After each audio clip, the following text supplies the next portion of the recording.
아침 묵상입니다. 오늘 하루 하나님 은혜가 충만하길 축복합니다.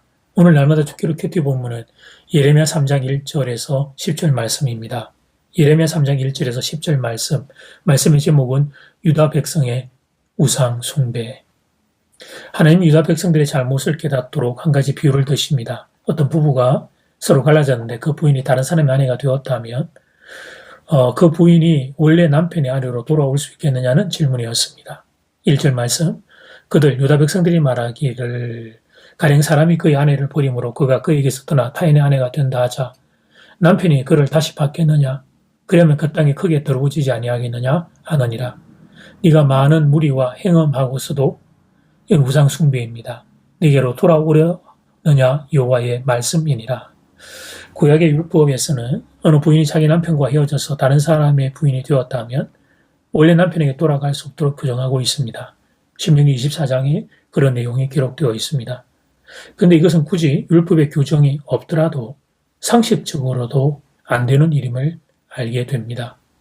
부부 사이가 아무리 허물이 없고 모든 것을 본인의 결정에 따라 결혼하기도 하고 갈라서기도 한다 할지라도 용납할 수 없는 그 한계를 하나님께서 정해놓으신 겁니다. 그것은 일단 이혼해서 다른 남자와 살던 부인은 원래 남편에게로 돌아가지 못하는 것입니다. 물론 반대의 경우도 마찬가지입니다.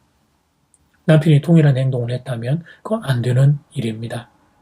이것은 다른 말로 하면 결혼은 어린아이 장난이 아니라는 것입니다. 결혼과 이혼에는 그만한 책임이 따른다는 것입니다. 신중하게 생각해서 결정해야 한다는 것입니다. 부부관계는 어린아이 장난처럼 싫다고 해서 헤어지거나 좋다고 해서 다시 결합할 수 있는 것이 아니라는 것입니다. 만약 사람들이 결혼관계를 더럽히면 그 땅이 더러워지기 때문에 농사가 되지 않습니다. 과일들이 열매를 맺지 않습니다. 근데 지금 유다 백성들은 많은 무리와 행음하고서도 우상 숭배를 하고서도 뻔뻔하게 아무 소리 없이 하나님께 돌아오려고 했던 것입니다. 1절 하반절 말씀, 나 여호와가 말하노라 네가 많은 무리와 행음하고도 내게로 돌아오려 하느냐. 자, 여기서 하나님과 유다 백성들 사이에 얼마나 그 생각의 간격의 차이가 크게 있는지를 알게 됩니다.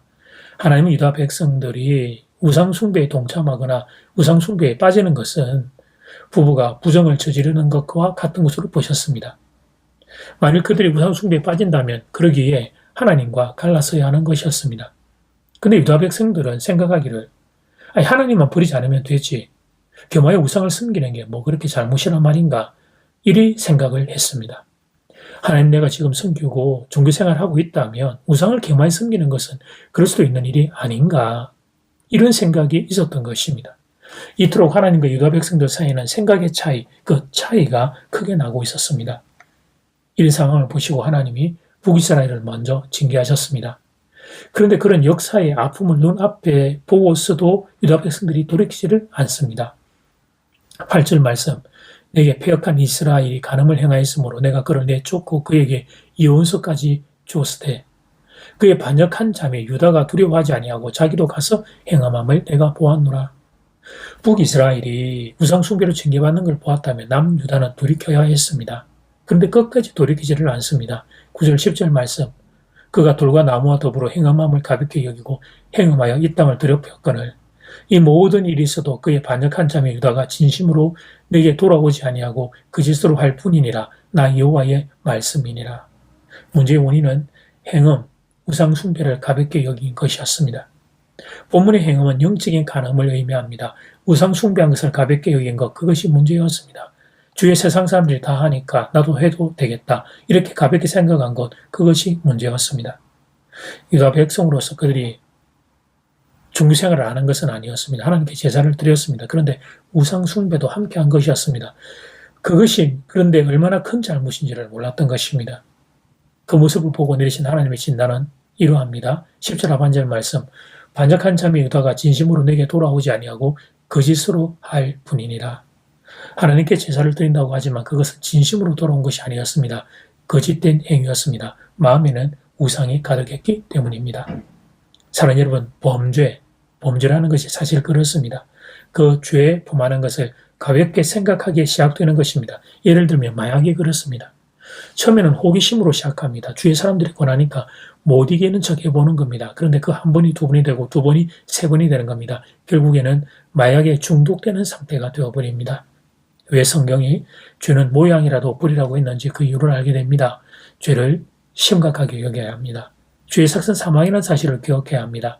세상이 죄에 대하여 아무리 관용할지라도 성도는 그러면 안 됩니다. 죄와 죽기까지 싸워야 합니다. 사랑하는 교회 여러분, 여러분의 건투를 빕니다.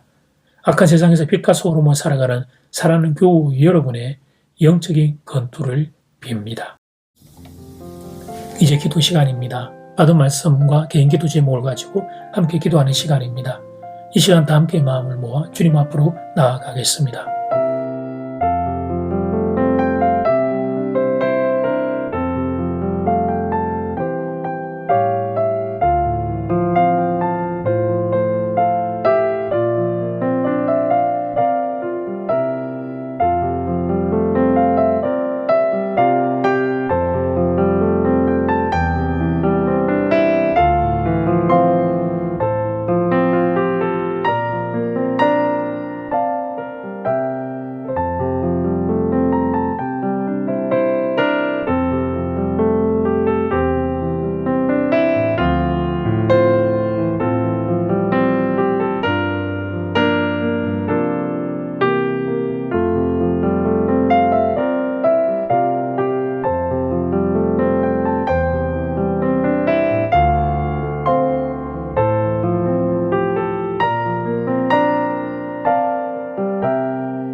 하나님, 왜 성경이 죄는 모양이라도 뿌리라고 했는지 그 이유를 알게 됩니다. 죄를 심각하게 여기겠습니다. 죄의 삭은 사망이라는 사실을 기억하겠습니다. 세상의 죄에 대해 관용할지라도 우리는 그렇게 하지 않겠습니다. 죄와 죽기까지 싸우겠습니다. 악한 세상에서 영적 전투 불리는 교우들을 하나님 지켜주시옵소서. 그리고 악한 세상 가운데 간 한국의 교회들의 순수성을, 거룩성을 지켜주시옵소서. 더야 이 나라, 이 민족을 불쌍히 여겨 주시옵소서. 예수님 이름으로 기도드립니다. 아멘. 이제는 각자 개인적으로 기도하시면 되겠습니다. 행복한 하루 되십시오.